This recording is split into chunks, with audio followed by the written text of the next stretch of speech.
ভাল খবৰ দিবলৈ বিচাৰিছোঁ। দিব পাৰোঁনে?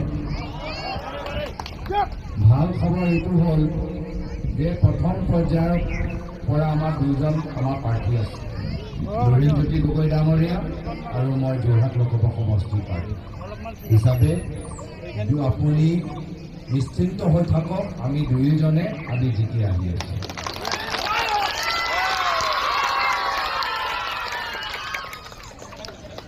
তাৰপিছত আমি দুয়োজনে প্ৰথম পৰ্যায় নিৰ্বাচন সামৰি দ্বিতীয় পৰ্যায় নিৰ্বাচনৰ কাৰণে বাৰাপালীলৈ গ'লোঁ, কৰিমগঞ্জলৈ গ'লোঁ, শিলচৰলৈ গ'লোঁ, আমাৰ কাৰ্বি আংলঙত যোৱা হ'ল আৰু নগাঁৱলৈ গ'লোঁ।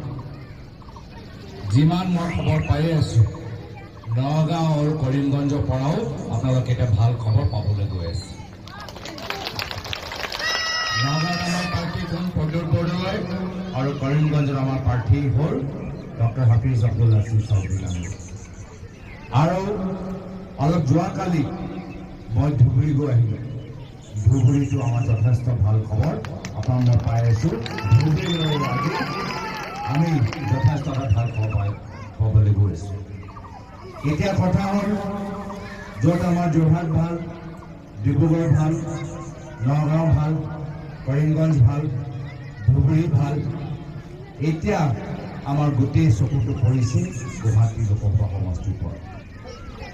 আৰু গুৱাহাটী আমাৰ অসমৰ প্ৰাণকেন্দ্ৰ।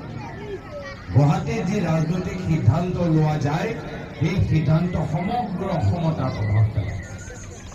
আৰু মই আপোনালোকক কথা দিছোঁ যে আজিৰ পৰা 2 বছৰ পিছত আমাৰ বিধানসভা নিৰ্বাচন হ'বলৈ গৈছে। যদি আজিৰ তাৰিখত আমি গুৱাহাটীত বিজেপি দলটোক ধাক্কা দিব পাৰোঁ, মীৰা বৰঠাকুৰ ডাঙৰীয়ানীক আমি জিকাব পাৰোঁ, 2 বছৰ পিছত আমাৰ চৰকাৰ হ'ব, বিৰোধী ঐক্যমঞ্চৰ নেতৃত্বৰ চৰকাৰ হ'ব।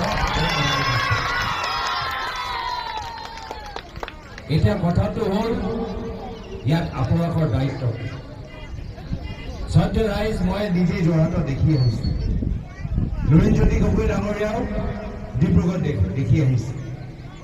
সেই কথা যি কথা ডক্টৰ নবীন বৰুৱা ডাঙৰীয়া নিজৰ বক্তৃতাত প্ৰমাণ দিছে যে এইবাৰ কোনো বিশেষ ব্যক্তি নিৰ্বাচন নহয়, এইবাৰ কোনো বিশেষ দলৰ নিৰ্বাচন নহয়, এইবাৰ স্বয়ং ৰাইজে নিৰ্বাচনী প্ৰচাৰত নামিছে।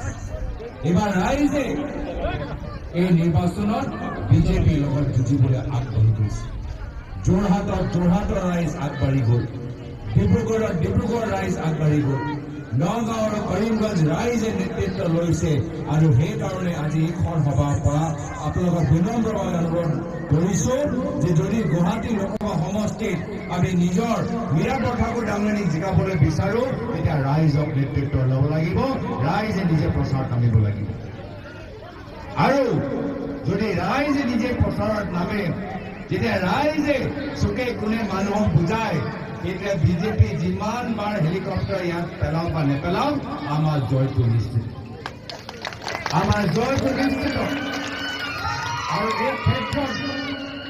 এই ক্ষেত্ৰত আমাৰ মহিলাসকলক মই বিশেষভাৱে অনুৰোধ জনাইছোঁ। আমাৰ অসমৰ মহিলাৰ ওপৰত যথেষ্ট গধুৰ দায়িত্ব।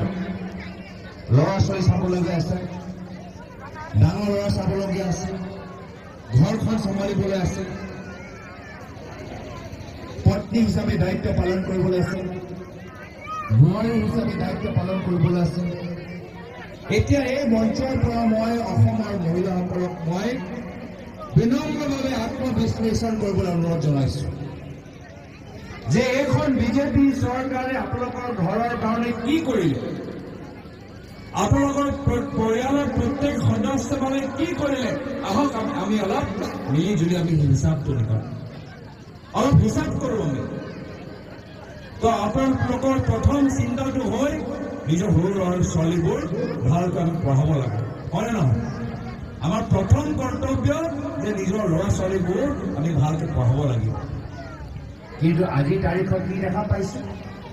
আজিৰ তাৰিখত আমি দেখা পাইছোঁ যে এইখন চৰকাৰ এটাৰ পিছত এটা চৰকাৰী স্কুল বন্ধ কৰি দিছে, চৰকাৰী স্কুল এমেলমেণ্ট কৰি দিছে। এতিয়া ল'ৰা ছোৱালীবোৰ এতিয়া চৰকাৰী স্কুলত পঢ়িবলৈ সুবিধা পোৱা নাই। প্ৰাইভেট স্কুল যাবলৈ বাধ্য হৈছে আৰু প্ৰাইভেট স্কুলৰ ভিতৰত দাম ভৰ্তি কৰিবলৈ পইচা ক'ত আছে? পইচাটো নাই। আজি এনেকুৱা অৱস্থা। এইখন চৰকাৰ শ্ৰদ্ধা ৰাইজ চাওক, গাঁৱে ভূঞে চৰকাৰী স্কুল বন্ধ কৰি এতিয়া তেওঁলোকে মদৰ দোকান খুলিবলৈ আৰম্ভ কৰিছে। আপোনালোকৰ ডাঙৰ ল'ৰা ছোৱালীক কি কৈছে যে তোমালোকে বাইক চলোৱা, তোমালোকক স্কুটি দিছো, কিন্তু সেই বাইক আৰু স্কুটি লৈ তেওঁলোকে কলেজত যোৱা নাই। সেই বাইক আৰু স্কুটি লৈ এতিয়া অসমৰ নৱ প্ৰজন্ম এতিয়া আড্ডা মাৰিবলৈ মদৰ দোকানৰ ওচৰলৈ গৈছে। এয়া হৈছে বিজেপি দলৰ যুৱকসকলৰ প্ৰতি নীতি। শ্ৰদ্ধা ৰাইজ, মহিলাখিনি, আইসকল, ইয়াৰ প্ৰতিশোধ আপোনালোকে ভৱিষ্যত ল'ব লাগিব। আপোনালোকৰ বোৱাৰী হিচাপে দায়িত্ব থাকে যে ঘৰৰ বয়োজ্যেষ্ঠসকলৰ মাজে মাজে তেওঁলোকৰ কাৰোবাৰ অসুখ হ'লে তেখেতৰ চিকিৎসাৰ দায়িত্ব আপোনালোকৰ ওপৰত পৰে। কিন্তু ইতিমধ্যে ডক্টৰ বৰুৱাই নিজে কৈছে যে এইখন চৰকাৰ অলপ দিন আগতে কি কৰিলে? এইখন চৰকাৰ অলপ দিন আগতে বয়োজ্যেষ্ঠসকলৰ দৰৱৰ দাম বৃদ্ধি কৰিলে। এই নিৰ্বাচনী প্ৰচাৰ মাজত বহুত বয়োজ্যেষ্ঠসকল মোৰ ওচৰলৈ আহিলে। তেওঁলোকে মোক অৱগত কৰালে যে ভূপা, মোক কংগ্ৰেছ চৰকাৰ দিনত মই বৃদ্ধ পেঞ্চন পালো আৰু বিজেপি চৰকাৰ দিনত মোৰ হাতৰ দৰৱটো তেওঁলোকে বৃদ্ধি কৰি দিছে। মোৰ ডায়েবেটিছৰ দৰৱবোৰ বৃদ্ধি কৰি দিছে। মোৰ চুগাৰৰ দৰৱৰ দাম এইখন বিজেপি চৰকাৰ বৃদ্ধি কৰি দিছে। আৰু কিয় বৃদ্ধি কৰিলে? যে দৰৱৰ কোম্পানী অলপ চন্দা বিজেপিক দিলে।